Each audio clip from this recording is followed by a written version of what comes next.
Jangan berpikir kayak seakan-akan kalian nggak bisa edit, itu sesuatu yang negatif. Justru sekarang zamannya itu non-edit. Zamannya itu raw.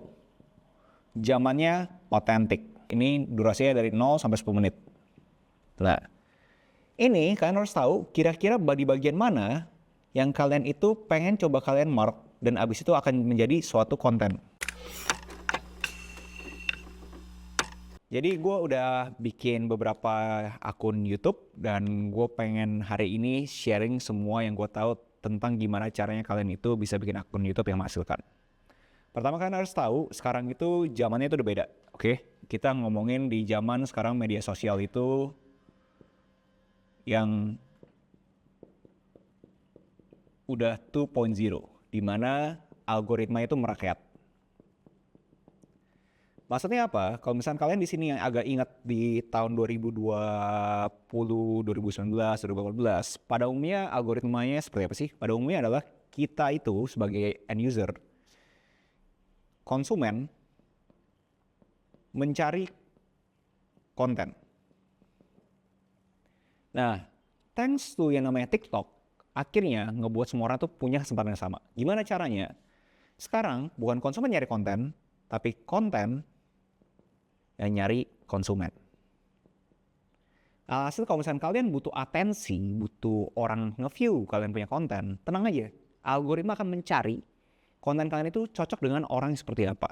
Jadi ini ada kesempatan yang luar biasa.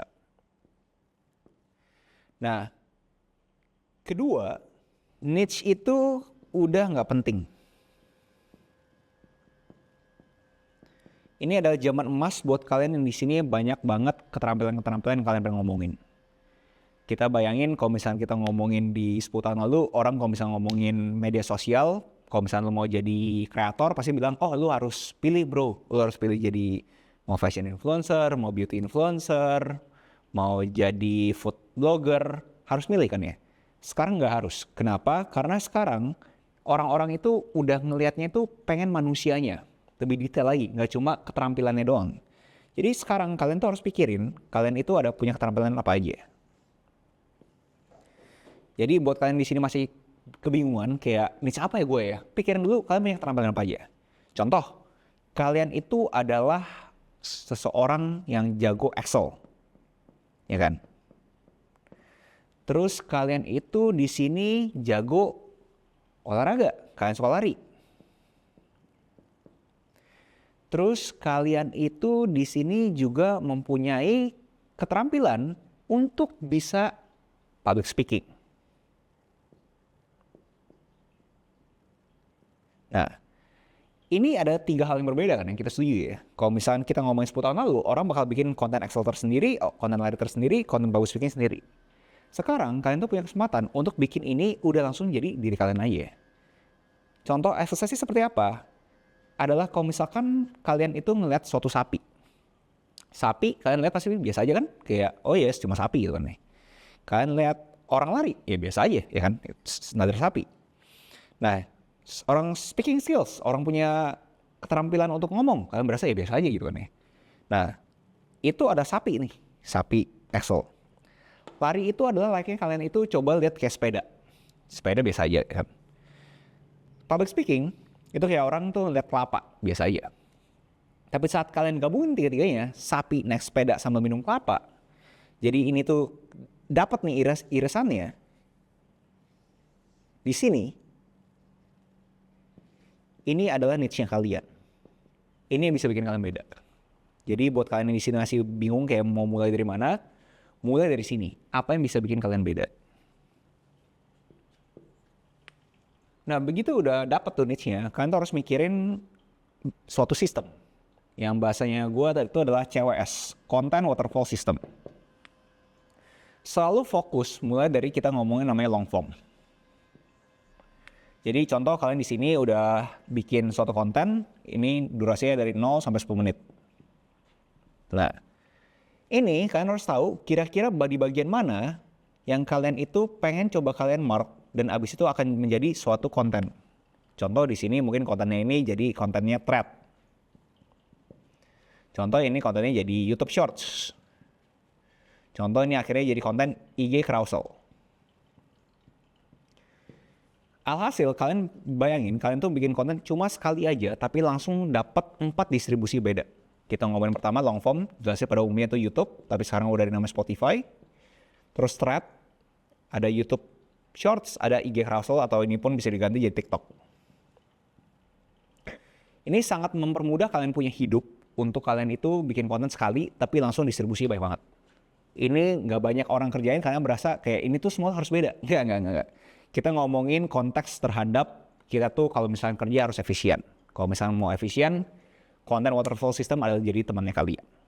Tapi apakah sesimpel itu bro bikin long form? Karena gue lihat bikin long form itu susah. Banyak banget orang-orang tuh pakai edit-edit segala macam gitu kan ya.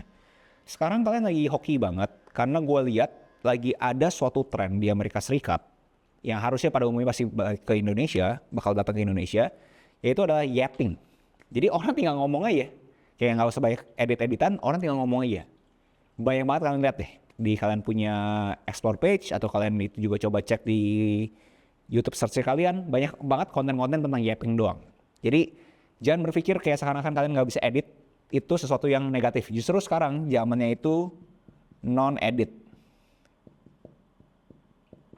Zamannya itu raw. Zamannya authentic. Orang tuh udah terlalu capek sama overstimulation editing. Justru kalian kalau misalkan semakin bisa raw, semakin bisa authentic yang non-edit, nge-yapping aja ngomong depan kamera, itu semakin mudah juga kalian itu bisa dapat algoritmanya. Terakhir, kalian harus ngerti yang namanya customer journey. Ini yang kalian kerjakan di sebelah sini, yang content waterfall system, itu tuh baru masuk yang namanya itu TOFU, top of the funnel.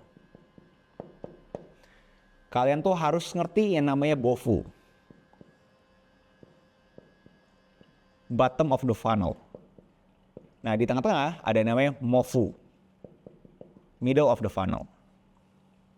Nah, basically adalah saat kalian bikin konten waterfall system ini, semua akan tahu kontennya kalian kan, ya kan?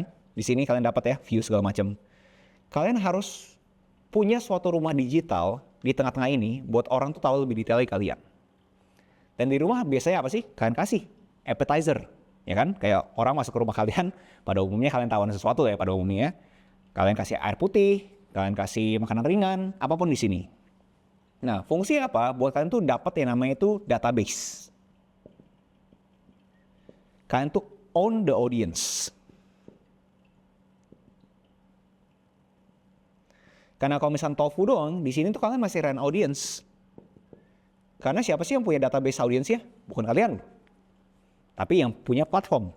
Jadi kalian harus pikirin gimana caranya jadi dari rented audience jadi own audience. Nah, begitu kalian udah ada own audience ini, udah mulai enak nih untuk kalian itu bisa monetisasi. Karena gue yakin kalian di sini untuk dapat 100.000 subscribers atau followers, menurut gue gampang nih. Tapi like-nya orang yang udah coba kerjain industri kreatif, gue dapat views, gue dapat subscribers, gue dapat followers, tapi kenapa gue nggak dapet yang namanya sales? Yang pada umumnya itu terjadi di BOFU. Sangat susah banget kalian dapat views langsung ke sales, itu susah banget. Susahnya ampun-ampun. Nah, itu kenapa begitu kalian dapat own audience, untuk kalian cater ke sini lebih mudah lagi. Di sini banyak nih kita ngomongin cara monetisasinya. Kalian bisa jual produk kalian sendiri, kalian bisa jual e-course, kalian bisa jualan e-book, apapun itu. Karena kalau misalkan kalian cuma main di atas doang, alhasil satu-satu platform yang per hari ini benar bagus banget monetisasinya adalah cuma YouTube. Dan itu pun kenapa ngelebar, di sini gue selalu bilang kalau misalnya ngomongin konten waterfall system, selalu mulainya itu dari YouTube dulu. Karena YouTube itu yang bakal ngebantu lu.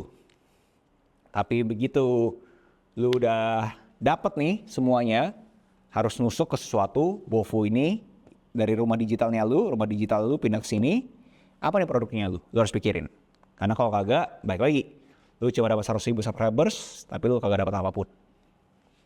So, buat kita ngerekap bareng-bareng, basically ini adalah 5 cara mudah yang menurut gue semua pemula tuh bisa kerjain untuk kalian itu bisa berkecimpung di industri kreatif, terutama di platform yang namanya YouTube. Jadi pertama mindsetnya dulu ya, zaman media sosial udah berubah guys. 2, jangan mikir niche itu ada diri kalian sendiri. 3, pastiin kalian ngerti yang namanya content waterfall system. 4, nggak usah so ide terhadap kalian punya editing harus keren. 5, kalian harus ngerti customer journey. Gimana caranya orang itu dari atas sampai ke bawah dan terjadi omset. Dan ini adalah gue punya sistem yang gue bagikan kalian, yang gue udah terapkan ke sekian banyak akun di media sosial dan sudah menghasilkan semua.